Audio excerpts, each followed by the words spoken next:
जय हिंद दोस्तों, the peak institute के यूट्यूब चैनल में आपका हार्दिक स्वागत है। तो दोस्तों, प्रैक्टिस सेट नंबर 1 लेकर आया हूँ। ये पर्यावरण का प्रैक्टिस सेट है और 6 फरवरी 2023 के जो शिफ्ट हुई थी उसमें ये प्रैक्टिस सेट आया हुआ था। तो इसको सॉल्व करेंगे। आइए स्टार्ट करते हैं सेशन को। पहला क्वेश्चन है, निम्नलिखित में से वह युगल चुनिए जो हमारे देश कि एक राज्य और एक केंद्र शासित प्रदेश से मिलकर बना है। एक राज्य और एक केंद्र शासित प्रदेश। अगर हम ऑप्शन नंबर फर्स्ट की बात करते हैं, मणिपुर और जम्मू कश्मीर, तो मणिपुर तो राज्य है लेकिन जम्मू कश्मीर हमारा क्या है, ये यूटी है यानी केंद्र शासित प्रदेश है। इसके बाद अगर हम बात करें असम और उड़ीसा की, तो ये दोनों ही राज्य हैं, तो ये तो होगा नहीं ऑप्शन। उत्तराखंड और मेघालय की बात करें तो दोनों ही राज्य हैं, ये भी नहीं होगा। तेलंगाना और अरुणाचल प्रदेश की बात करें तो ये भी राज्य हैं, तो ये भी ऑप्शन नहीं होगा। यानी ऑप्शन नंबर फर्स्ट इसका राइट आंसर होगा, क्योंकि मणिपुर एक राज्य है और जम्मू कश्मीर एक केंद्र शासित प्रदेश है। वर्तमान समय में 28 राज्य व 8 केंद्र शासित प्रदेश हैं। अगले क्वेश्चन की ओर बढ़ते हैं। भारत के 3 समुद्री तटीय राज्य हैं। तो समुद्र तट राज्य की बात करें तो अगर हम बात करें समुद्र तटीय राज्यों की, तो देखिए अगर हम भारत के मैप को देखें, कुछ इस प्रकार से भारत का मैप आपको दिखाई देता है। तो यहाँ पर देखिए ये हमारा क्या हो जाएगा, ये हमारा हो जाएगा गोवा। ये क्या है, गोवा। गोवा के नीचे मुंबई, सॉरी ये हमारा गुजरात है, ये गुजरात, फिर ये महाराष्ट्र और ये मान लीजिए गोवा है। और इसके बाद कर्नाटक, फिर ये केरल और यहाँ पर तमिलनाडु है। इसके ऊपर देखेंगे तो आंध्र प्रदेश है। आंध्र प्रदेश के ऊपर आएंगे उड़ीसा, उड़ीसा के ऊपर आएंगे तो वेस्ट बंगाल। यानी 1 2 3 4 5 6 7 8 9 कुल 9 राज्य ऐसे हैं जो समुद्र तटी से सीमा बनाते हैं। तो अगर हम अब ऑप्शन की ओर आते हैं तो तेलंगाना, महाराष्ट्र, उड़ीसा, तो महाराष्ट्र और उड़ीसा तो समुद्र तटी हैं लेकिन तेलंगाना नहीं है। झारखंड तो वैसे भी नहीं है समुद्र तटी। असम भी नहीं है। अगला त्रिपुरा, केरला, आंध्र प्रदेश। त्रिपुरा, केरला और आंध्र प्रदेश की बात करें तो ये भी नहीं है, क्योंकि त्रिपुरा भी नहीं है। तो यानी इनमें से कोई भी ऐसा ऑप्शन नहीं होगा जो समुद्र तटी से सीमा बनाता हो। अगले क्वेश्चन की ओर बढ़ेंगे। नेक्स्ट क्वेश्चन है, मध्य प्रदेश के 3 निकटवर्ती राज्य हैं। मध्य प्रदेश के 3 निकटवर्ती राज्य कौन कौन से हैं? ऐसे कौन से राज्य हैं जो मध्य प्रदेश के साथ सीमा बनाते हैं? तो अगर हम ऑप्शन पे फोकस करें तो ऑप्शन ए है गुजरात, महाराष्ट्र, छत्तीसगढ़। ऑप्शन बी है उत्तर प्रदेश, तो राजस्थान, बिहार। उसके बाद ऑप्शन सी नहीं दिया गया है, 2 ही ऑप्शन इसमें है। तो आइए ध्यान देते हैं, हमें मध्य प्रदेश के 3 निकटवर्ती देखने हैं। तो अगर हम मध्य प्रदेश के निकटवर्ती देखते हैं तो मध्य प्रदेश के साथ गुजरात भी सीमा बनाता है, मध्य प्रदेश के साथ महाराष्ट्र भी सीमा बनाता है और मध्य प्रदेश के साथ छत्तीसगढ़ भी सीमा बनाता है। लेकिन अगर बी ऑप्शन में बात करें तो उत्तर प्रदेश तो सीमा बनाता है, राजस्थान भी सीमा बनाता है, लेकिन बिहार सीमा नहीं बनाता है। तो इसका जो राइट आंसर हो जाएगा ऑप्शन नंबर ए इसका करेक्ट आंसर हो जाएगा। क्वेश्चन नंबर 4, ये आपका ट्रेन से रिलेटेड क्वेश्चन है और ये हर साल पूछे जाते हैं ऐसे क्वेश्चन। तो आइए कैसे सॉल्व करते हैं आपको बताते हैं। ये जो क्वेश्चन होता है ये टाइम एंड डिस्टेंस से रिलेटेड होता है। तो आप याद रखिए इसमें आपको क्या क्या दिया गया है कि एक छात्र 29 नवंबर 2022 को सूरत से नागरकोइल जाने के लिए एक ट्रेन में बैठा। यह ट्रेन 8:30 बजे चली, यानी 20:30 पे चली, यानी शाम को 8:30 पे चली। कब? 29 नवंबर को। 1 दिसंबर 2022 को 1 बजे, दोपहर के 1 बजे नागरकोइल पहुंची। यदि इस ट्रेन ने इतने किलोमीटर की दूरी चली हो तो ट्रेन की औसत चाल, यानी हमें ट्रेन की क्या बतानी है, स्पीड। तो स्पीड बराबर क्या होता है, डिस्टेंस अपॉन टाइम। स्पीड बराबर क्या होता है, डिस्टेंस अपॉन टाइम। तो सबसे पहले हमें डिस्टेंस तो पता है, तो सबसे पहले हमें क्या निकालना होगा, टाइम। तो आइए टाइम को निकालते हैं। कैसे निकालेंगे टाइम? तो सबसे पहले देखिए 29 नवंबर। सबसे पहले हम कौन सी डेट देखेंगे? सबसे पहले हम डेट देखेंगे 29 नवंबर की डेट। तो पहले हम देखेंगे 29 नवंबर की डेट, इसके बाद देखेंगे 30 नवंबर और फिर 1 दिसंबर। देखिए 29 नवंबर की अगर हम बात करें तो 8:30 बजे ट्रेन चली है। कितने बजे चली है? 8:30 बजे। हम ट्रेन को रात के 12 बजे तक चलवाएंगे, यानी 8:30 से अगर हमें 12 बजे आना है तो लगभग कितने घंटे लगेंगे? 3.5 घंटे लग जाएंगे। कितने घंटे लग जाएंगे? 3.5 घंटे। इसके बाद अब 12 बज गए हैं सुबह के 12, यानी 30 तारीख के सुबह के 12 बज गए हैं। अगर 30 तारीख के सुबह के 12 हैं तो हम 30 तारीख के सुबह के 12 से 1 तारीख के सुबह के 12 तक आएंगे तो कितना टाइम हो जाएगा? लगभग 24 घंटे हो जाएंगे। अगर 30 तारीख के सुबह के 12 बजे हैं और 1 तारीख के सुबह के 12 बजे को काउंट करेंगे तो टोटल कितने घंटे हो गए? 24 घंटे। कितने घंटे हो गए? 24 घंटे हमारे हो गए। इसके बाद अब हम बात करते हैं 1 तारीख की। तो 1 तारीख को तो वैसे भी सुबह का 12 बज चुका है, अब हमें दोपहर के 1:30 बजे तक चलवानी है, यानी 1 बजे तक, सॉरी। तो 13 घंटे ये ले लीजिए। तो देखिए इधर कितने मिले? 3.5 घंटे। इधर कितने मिले?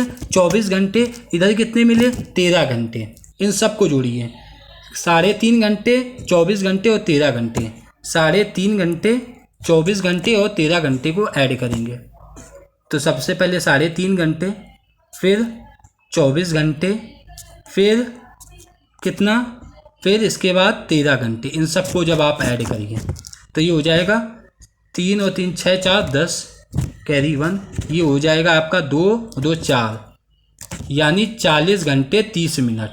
40 घंटे 30 मिनट।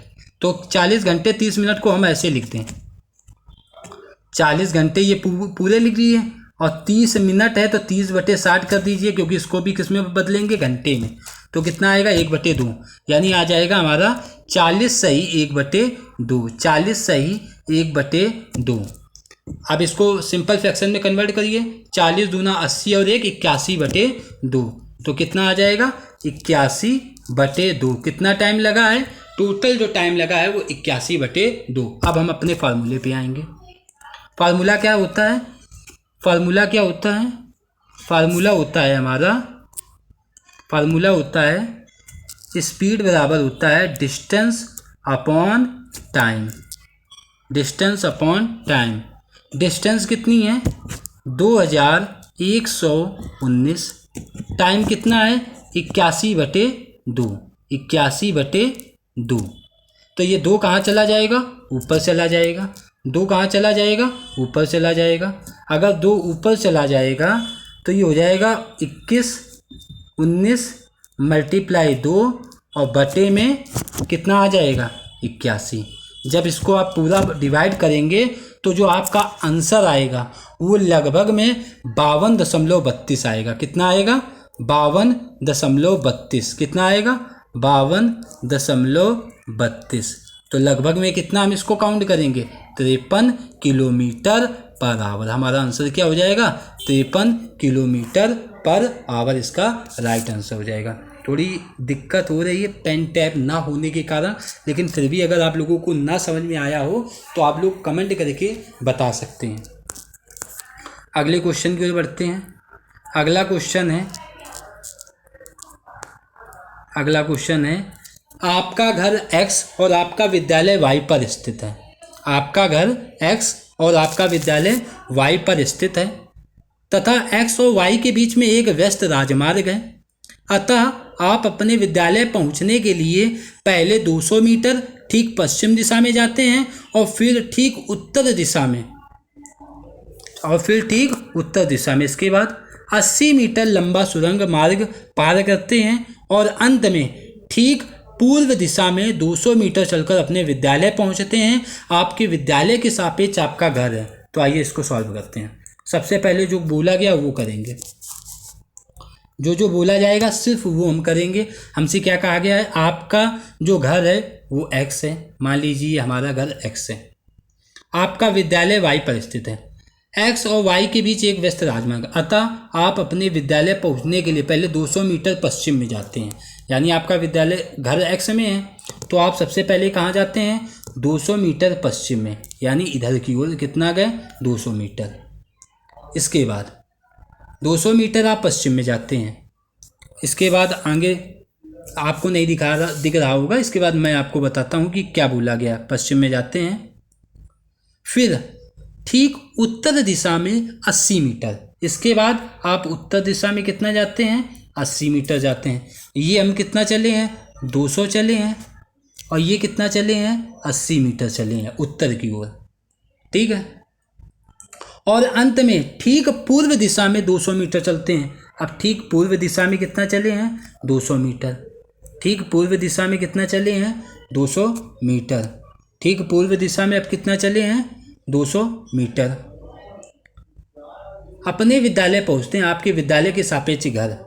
तो ये देखिए, ये मान लीजिए आपका विद्यालय है और ये आपका घर है, तो इसके बीच की दूरी ये कितनी है, ये जो दूरी हम लेंगे ये कितनी होगी, अगर ये 80 है तो ये भी कितनी होगी, 80 होगी। तो जो आपका राइट आंसर हो जाएगा वो क्या हो जाएगा। और विद्यालय के घर के सापेक्ष आपका विद्यालय किस दिशा में है, तो घर के सापेक्ष, घर एक्स है और विद्यालय वाई है, तो एक्स के सापेक्ष आप वाई की ओर देखेंगे तो वाई किस दिशा में दिखेगा, उत्तर दिशा में। किस दिशा में दिखेगा, तो उत्तर दिशा में।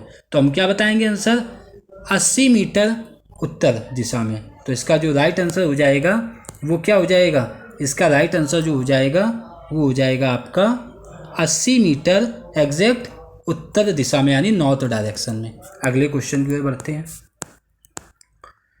नीचे दिए गए किस राज्य में पहाड़ों के जंगलों में लोग झूम की खेती के तरीकों को अपनाते हैं। तो देखिए, भारत के जो पूर्वोत्तर राज्य हैं लगभग, वहाँ पर इस प्रकार की खेती को अपनाया जाता है। तो अगर हम पूर्वोत्तर राज्य में बात करें तो जो मिजोरम राज्य है, यहाँ पर झूम की खेती की जाती है। तो जो इसका राइट आंसर हो जाएगा ऑप्शन नंबर बी, इसका राइट आंसर हो जाएगा। क्वेश्चन नंबर 7 की ओर बढ़ते हैं। क्वेश्चन नंबर 7 है, हमारे देश में पाए जाने वाले अति सामान्य पक्षियों का वह युगल चुनिए जिनकी दृष्टि श्रेष्ठ होती है और जो हमारी तुलना में वस्तुओं को 4 गुनी अधिक दूरी से स्पष्ट देख सकते हैं। बहुत पूछा जाता है ये क्वेश्चन। तो इसका जो राइट आंसर हो जाएगा वो हो जाएगा काइट एंड ईगल, यानी चील और बाज जो होते हैं ये हमारी तुलना में, यानी मनुष्य की तुलना में 4 गुनी अधिक दूरी को स्पष्ट रूप से क्या कर सकते हैं, देख सकते हैं। तो इसका जो राइट आंसर हो जाएगा ऑप्शन नंबर डी, इसका करेक्ट आंसर होगा। अगला क्वेश्चन, क्वेश्चन नंबर 8, मच्छरों द्वारा होने वाले 2 रोगों का समुच्चय चुनिए। अच्छा, मच्छरों के द्वारा जो रोग होते हैं उनका हमें बताना है कि कौन कौन से ऐसे रोग होते हैं जो मच्छरों के द्वारा होते हैं। तो इसके ऑप्शन देखिए, मच्छरों के द्वारा कौन कौन से रोग होते हैं। हैजा और मियादी बुखार, हैजा और मलेरिया, मियादी बुखार और मलेरिया, डेंगू और चिकनगुनिया। तो जो इसका राइट आंसर हो जाएगा डेंगू और चिकनगुनिया, ये मच्छरों के काटने से होता है। तो जो इसका राइट आंसर हो जाएगा ऑप्शन नंबर डी। नीचे दिए गए किस राज्य में पहाड़ों के जंगलों में लोग झूम खेती के तरीके को अपनाते हैं। अब तो इसका जो राइट आंसर हो जाएगा, अभी हम पढ़कर आए हैं, कहाँ पर अपनाते हैं, मिजोरम में। ये क्वेश्चन रिपीट हो गया है। अगला क्वेश्चन, हाँ ये वाला आप देखिए क्वेश्चन फिर से, 1 minute. Question number 8, question number 8 के बाद क्वेश्चन नंबर 9, हाँ ये दिया गया है क्वेश्चन नंबर 9। तो क्वेश्चन नंबर अगर हम 9 को देखें, थोड़ा छोटा कर लेते हैं जिसमें आपको सॉल्व करने में प्रॉब्लम ना हो। इसको इधर ले आता हूँ। कहा गया है कि 1 सेंटीमीटर 960 मीटर के बराबर है। यदि इस मानचित्र पर किन्हीं 2 स्थलों की माप की गई है, दूरी 39.8 सेंटीमीटर है, तो इन दोनों स्थलों के बीच की वास्तविक दूरी वो भी किलोमीटर में बतानी है। किस में हमको बतानी है, किलोमीटर में। और दूरी जो है वो किस में है, मीटर में है। तो 1 सेंटीमीटर में अगर होते हैं 960 मीटर, अगर 1 सेंटीमीटर में 960 मीटर होते हैं तो हमें 39.8 सेंटीमीटर को बदलना है। तो 39.8 में गुणा कितने का कर देंगे, 960 का। जब 960 का करेंगे तो ये किस में बदल जाएगा, मीटर में बदल जाएगा। किस में बदल जाएगा, मीटर में। क्योंकि हमने पढ़ा 1 सेंटीमीटर में अगर 960 मीटर हैं तो 39.8 सेंटीमीटर में, तो 39.8 का 960 में मल्टीप्लाई कर देंगे, ये किस में बदल गया है, सेंटीमीटर में। लेकिन हमारे जो भी आंसर आ रहे हैं वो सभी किस में आ रहे हैं, किलोमीटर में। और हमने पढ़ा है कि 1 मीटर में 1/1000 किलोमीटर होते हैं, तो इसलिए इसको 1000 से क्या कर देंगे, डिवाइड कर देंगे। तो जब 1000 से डिवाइड करेंगे और इन सबको जब आप मल्टीप्लाई करके कैलकुलेट करेंगे तो जो इसका आंसर आएगा वो लगभग में आएगा 38.2 किलोमीटर। कितना आएगा, 38.2 किलोमीटर। 38.2 किलोमीटर यानी लगभग में हम कितना लेंगे, 38 किलोमीटर। तो जो इसका राइट आंसर हो जाएगा ऑप्शन नंबर सी इसका करेक्ट आंसर होगा। अगला क्वेश्चन,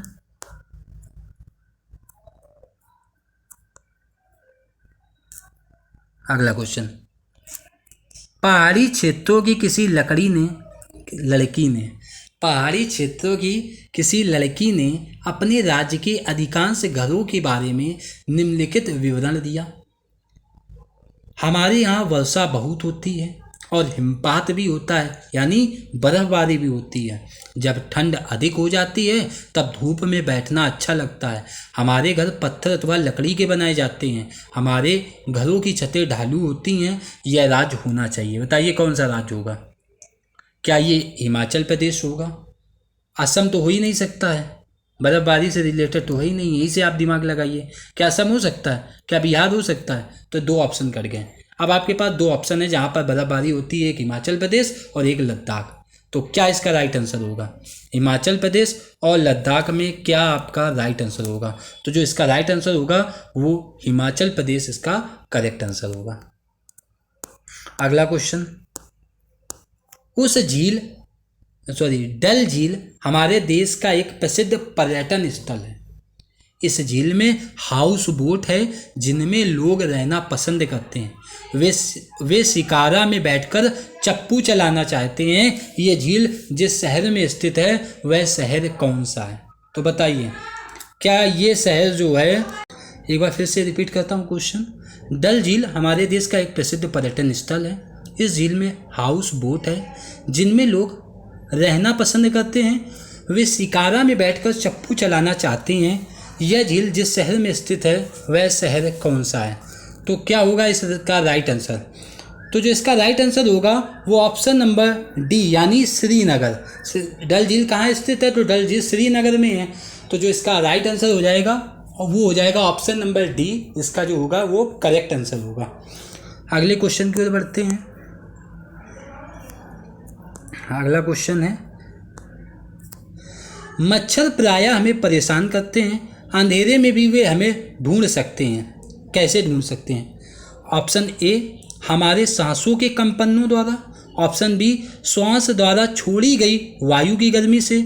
ऑप्शन सी, सांस द्वारा छोड़ी गई वायु की गंध द्वारा। या ऑप्शन डी, पैरों के तलवों की गंध और हमारे शरीर की गर्मी से।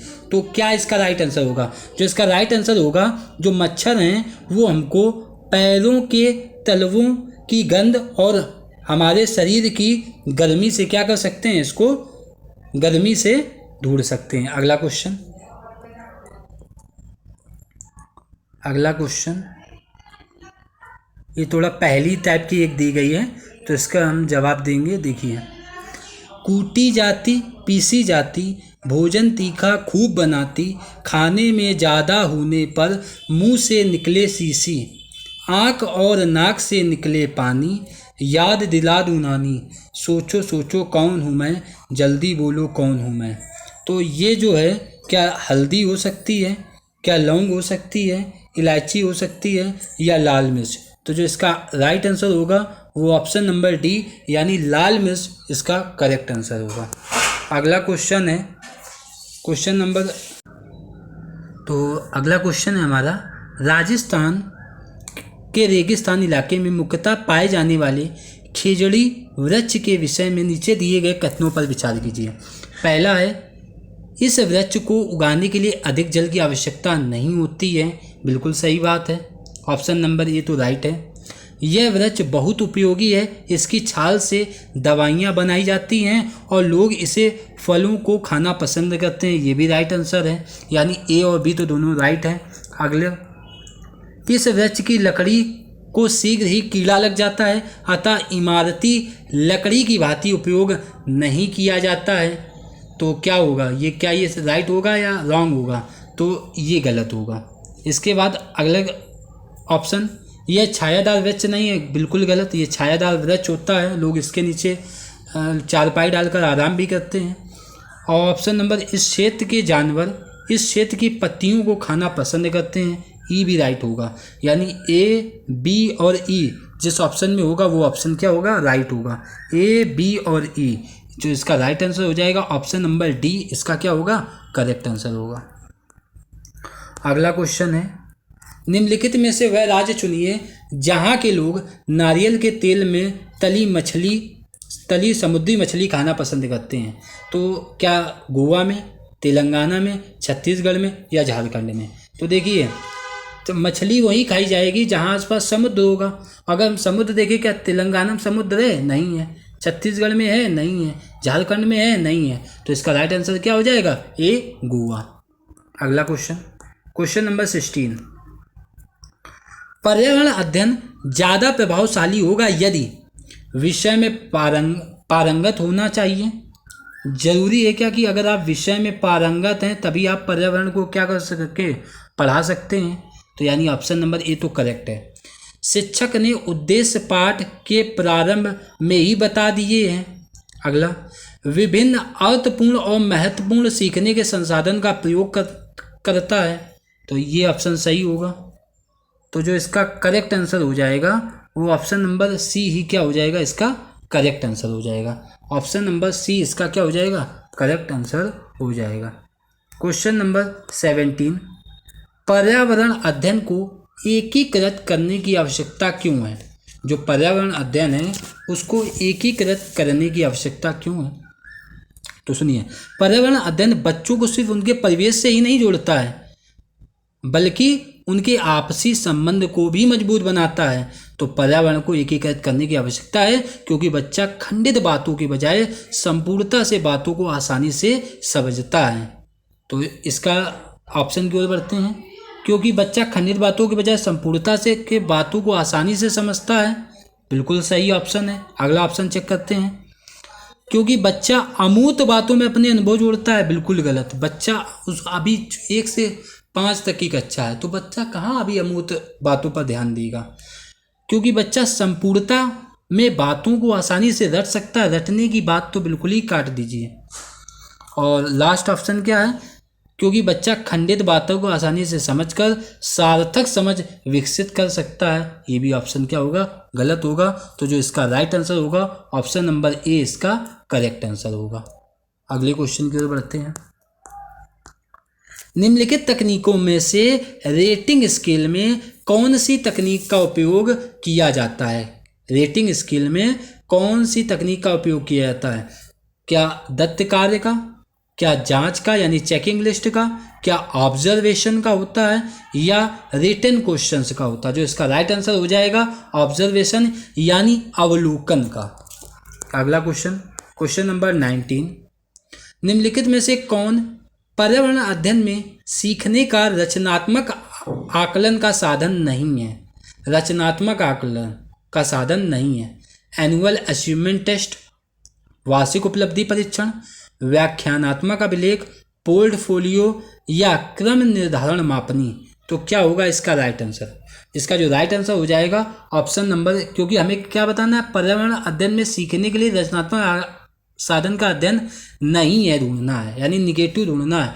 तो जो एनुअल अचीवमेंट होगा यानी वार्षिक उपलब्धि परीक्षण, ये रचनात्मक आकलन का साधन नहीं है। अगला क्वेश्चन, क्वेश्चन नंबर 20, पर्यावरण अध्ययन में मानचित्र पढ़ना एक आवश्यक कौशल विकसित करता है।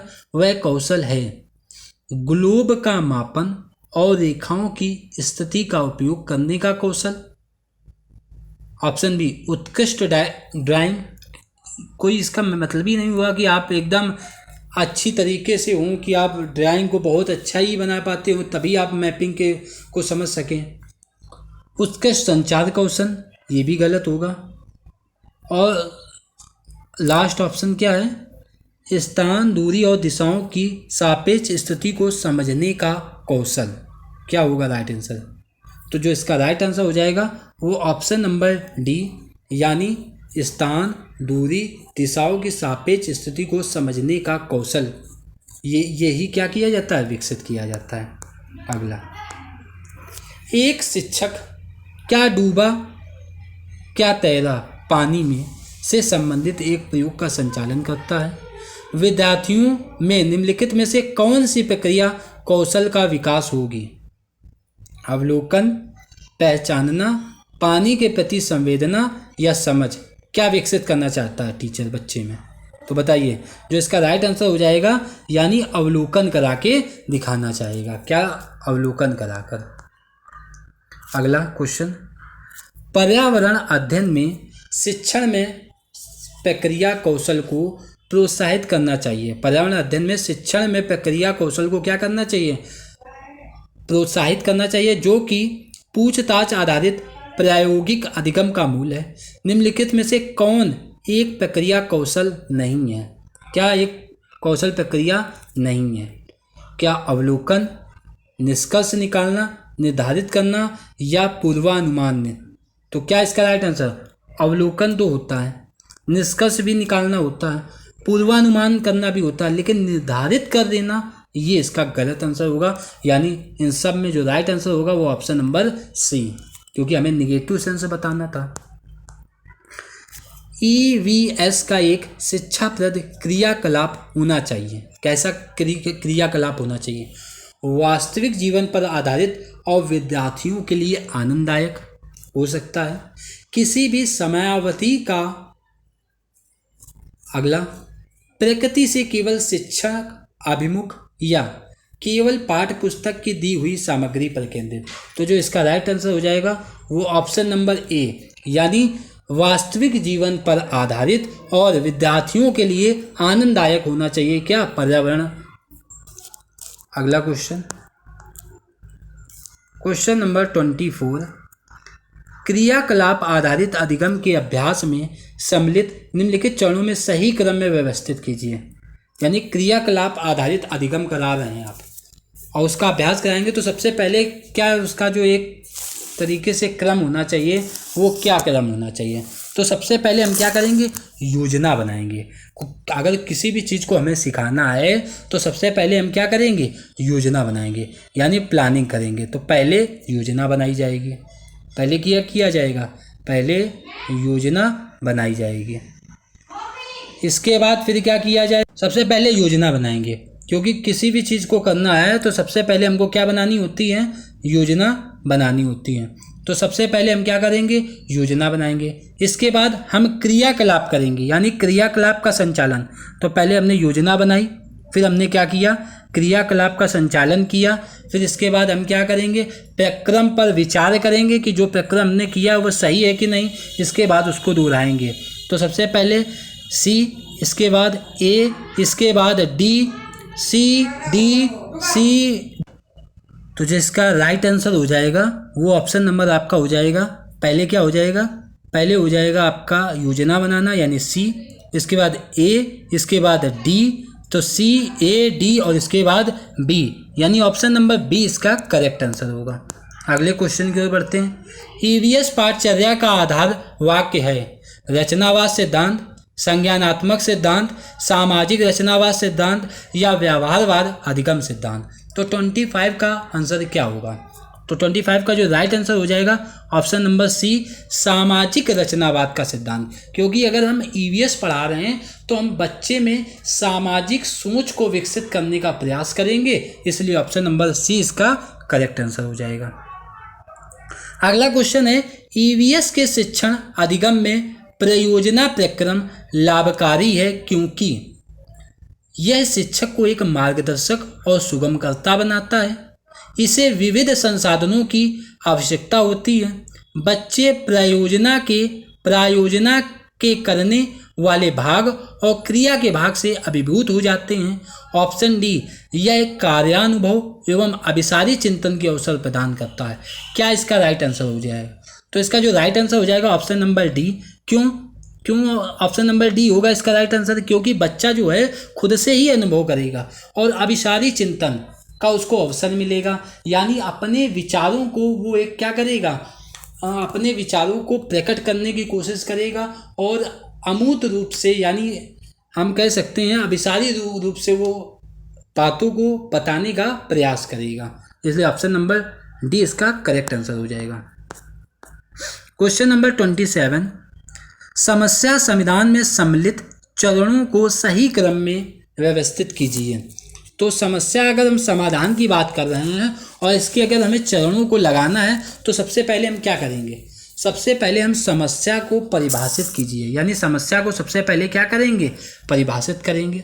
इसके बाद समस्या का विश्लेषण करेंगे कि जो हमारे सामने समस्या पैदा हो रही है वो क्या समस्या है। तो आप इसका डी आएगा, समस्या का हम क्या करेंगे? विश्लेषण करेंगे।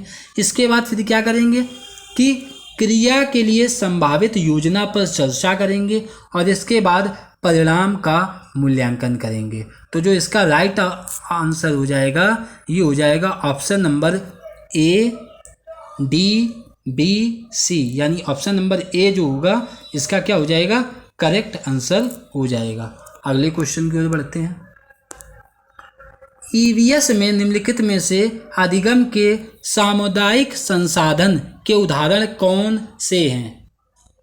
विश्वविद्यालय, नदी, रेडियो अभिकलत, या बढ़ई, दुकानदार, शिक्षक, माता पिता, या विद्यालय अपशिष्ट सामग्री, माता पिता ऑफिस, या मोबाइल फोन, समाचार पत्र, विज्ञापन गीत, या रेडियो। तो जो इसका राइट आंसर हो जाएगा ऑप्शन नंबर बी, ईवीएस में निम्नलिखित में से अधिगम के सामुदायिक संसाधन। तो सामुदायिक संसाधन में कौन आएगा? बढ़ई आएगा, दुकानदार आएगा, शिक्षक आएगा और माता पिता, यानी ऑप्शन नंबर बी इसका जो होगा वो क्या होगा? राइट आंसर होगा। अगले क्वेश्चन की ओर बढ़ते हैं। क्वेश्चन नंबर 29, अधिविन्यास अथवा सत्रीय कार्य के विषय में कौन सा कथन सही है? पहला ऑप्शन है अपनी प्रक्रिया के अनुसार परिवार जन अधिविन्यास में योगदान दे सकते हैं। अधिविन्यास मूल्यांकन का एक मात्र तरीका होता है। ऑप्शन सी, अधिविन्यास को प्रतिदिन गृह कार्य के रूप में दिया जाना चाहिए। या ऑप्शन डी, अधिविन्यास यानी जो असाइनमेंट होता है वो स्वयं के विचारों का निर्माण और उन्हें स्पष्ट करने में मदद करता है। तो क्या होगा इसका राइट आंसर? तो जो असाइनमेंट होते हैं वो क्या होते हैं? स्वयं के विचारों का निर्माण और उन्हें स्पष्ट करने में हमारी मदद करते हैं, यानी ऑप्शन नंबर डी इसका राइट आंसर हो जाएगा। ऑप्शन नंबर डी क्या होगा? इसका करेक्ट आंसर होगा। और आज का लास्ट क्वेश्चन, यदि आपको ज्ञात हो जाए कि आपकी कक्षा में कई विद्यार्थी बहुत होनहार और बुद्धिमान हैं, तब आप ऐसे विद्यार्थियों को कैसे पढ़ाएंगे? कोई विशिष्ट योजना देंगे, उन्हें उच्च कक्षा के विद्यार्थियों के साथ बैठाया जाएगा, या उन्हें अलग पढ़ाया जाएगा, या उन्हें समृद्ध पाठचर्या का उपयोग कर पढ़ाया जाएगा? क्या होगा इसका राइट आंसर? तो जो इसका राइट आंसर होगा ऑप्शन नंबर डी, उसका क्या होगा? करेक्ट आंसर होगा। उन्हें समृद्ध पाठचर्या का उपयोग कर पढ़ाया जाएगा, यानी जितने भी करिकुलम एक्टिविटीज़ हैं उन सभी का यूज़ करके हम उनको पढ़ाएंगे। तो ये हमारा सबसे बेस्ट ऑप्शन होगा, यानी ऑप्शन नंबर डी इसका राइट आंसर होगा। तो आज का सेशन यहीं ख़त्म होता है। धन्यवाद दोस्तों।